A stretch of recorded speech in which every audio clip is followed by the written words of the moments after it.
Meus amigos, a situação que já era bastante tensa na região de Idlib, em consequência do conflito entre Turquia e Síria, chegou hoje à temperatura máxima. A Turquia anunciou hoje que desde o dia 27 desse mês, as operações turcas já cancelaram cerca de 2.227 CPFs de soldados sírios. O ministro da Defesa da Turquia deu uma longa entrevista hoje, dizendo que a reação turca, que foi batizada de Operação Primavera, está sendo muito bem sucedida.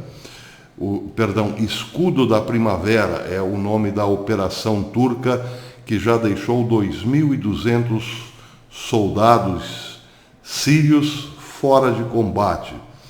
Bem, a escalada começou no dia 27 desse mês, quando a Síria cancelou 33 CPFs de soldados turcos, sob a alegação de que estavam esses soldados, trabalhando em cooperação com grupos terroristas na região de Idlib.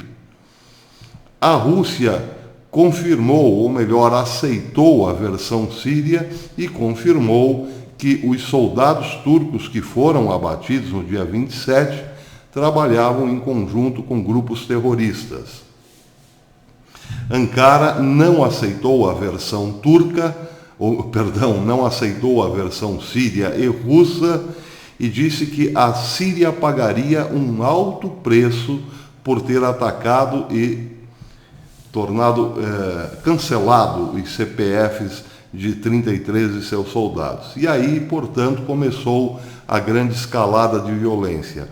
Hoje, dizem as agências internacionais de notícia, o ministro da Defesa turco, Hulusi Akar, certamente a pronúncia não é essa, peço desculpas, anunciou, hoje, domingo, que seu país está realizando uma operação chamada Escudo da Primavera, na Síria, depois que 33 soldados turcos foram mortos em um ataque aéreo realizado pelo governo sírio na província de Idlib.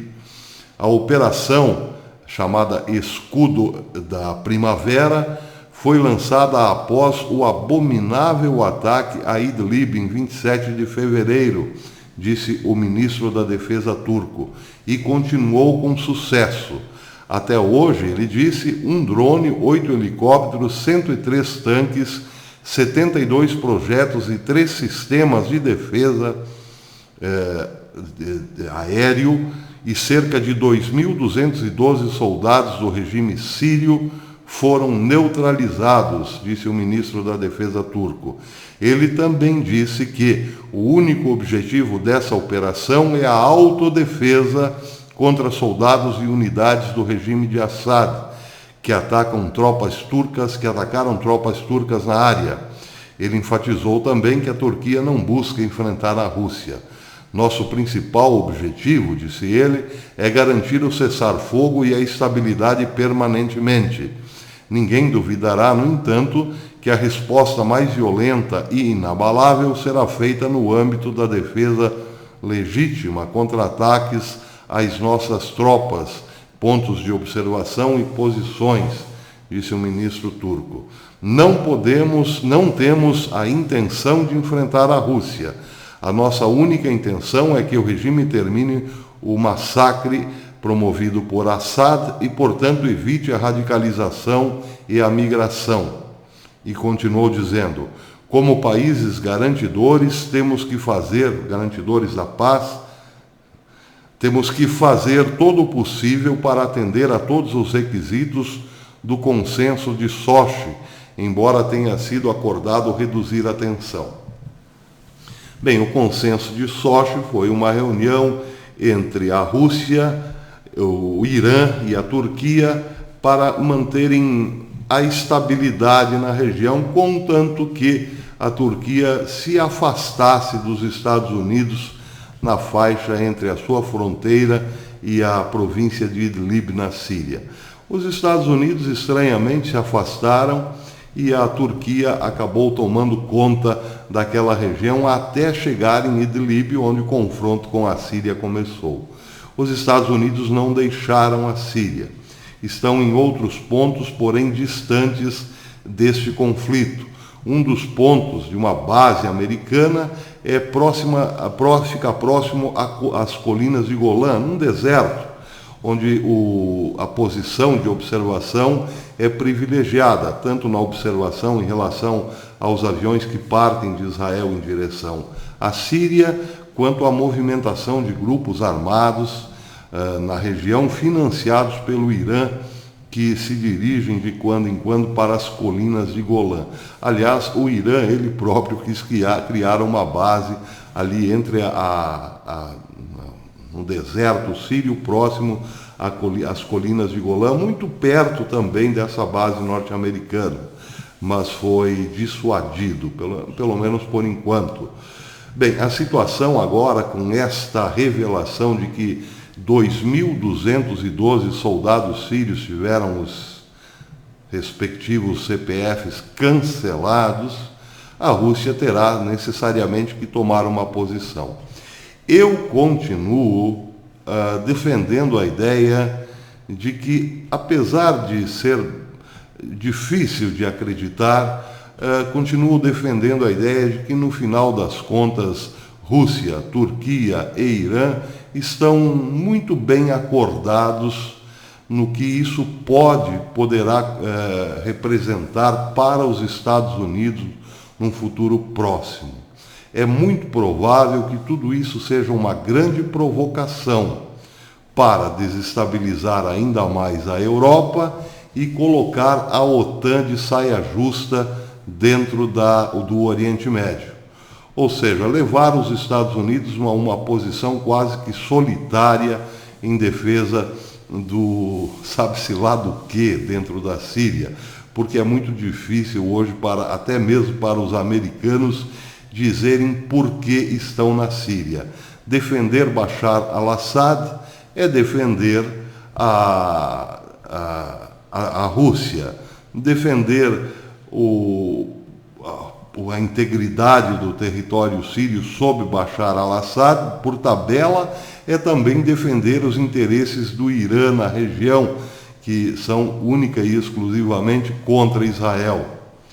E defender a Turquia é defender uma posição que a OTAN não quer comprar, ou seja, defender os interesses turcos de apropriar-se de uma grande faixa da Síria, muito rica em petróleo, sob o argumento, a justificativa de que usará aquela faixa de terra para abrigar refugiados. Só que um detalhe, esses refugiados são, via de regra, os curdos desalojados daquela própria região. É uma situação muito complicada. Defender a Turquia nesse momento é assinar um tratado de desaparecimento do povo curdo daquela região, que é justamente a faixa em que os curdos reivindicam na Síria. Há ainda um pedaço na Turquia e um pedaço do Irã para os curdos. Porque, de modo muito simples, o que aconteceu foi o seguinte: com a saída dos Estados Unidos daquela região, da província de Idlib, os curdos foram desalojados, estão sendo desalojados em grandes massas, em grandes quantidades de pessoas da região em que eles reivindicam para si. Eles, por não ter outro endereço a buscar, vão para a Turquia e da Turquia estão sendo empurrados para a Grécia, aos poucos.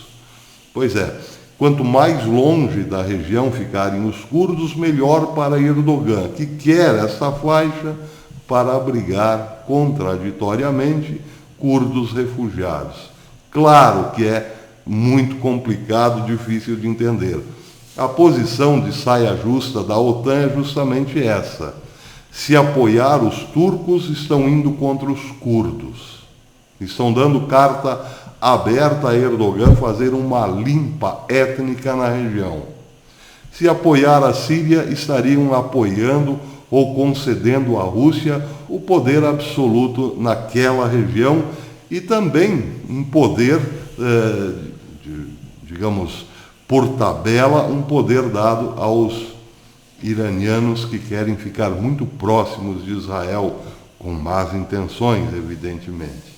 O que fará os Estados Unidos agora, nesse momento, em relação a esse imbróglio que colocou o Erdogan tanto para a OTAN quanto para a própria Rússia? A Rússia terá que se manifestar. Se não responder pesadamente à Turquia, parecerá sim claramente que o acordo de Sochi é o que prevalece. Porém, se atacar a Turquia, estará a Rússia atacando a OTAN. Seria uma espécie de aposta. Vamos apostar até onde a OTAN defenderá a Turquia. E se os Estados Unidos interferirem na situação, na brincadeira, em favor da Turquia, estará também, evidentemente, declarando guerra contra a Rússia, em alguma medida. Esse é o complicado momento em que vivemos, mas continuo sustentando essa ideia. Turquia, Rússia e Irã têm sim um projeto de futuro com tudo isso. Resta saber qual. Até depois.